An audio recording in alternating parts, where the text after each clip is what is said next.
Hello guys नमस्कार स्वागतम जनाइছো মোৰ অন্য এটি মিনি ব্লগলৈ। আজি যেহেতু মহাপুৰুষ মাধৱদেৱৰ 537 সংখ্যক আবিৰ্ভাৱ মহোৎসৱ আৰু সেয়েহে আমি গাঁৱৰ নামঘৰলৈ আহিছো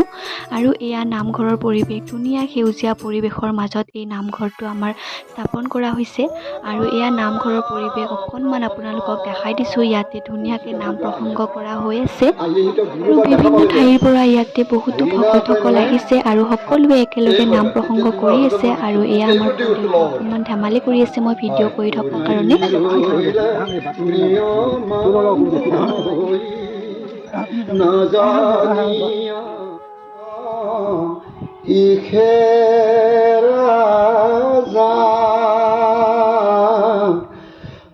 আৰু এনেকৈয়ে নাম প্ৰসংগ শেষ হোৱাৰ পিছত আমি ধুনীয়াকৈ প্ৰসাদ খালোঁ আৰু যিহেতু বহুত গৰম সেয়েহে সকলোৱে ধুনীয়াকৈ বহি লৈছে আৰু শেষত আমি ইয়াতে সকলোৱে ভাত খালোঁ আৰু আজিৰ ব্লগটো এইখিনিতে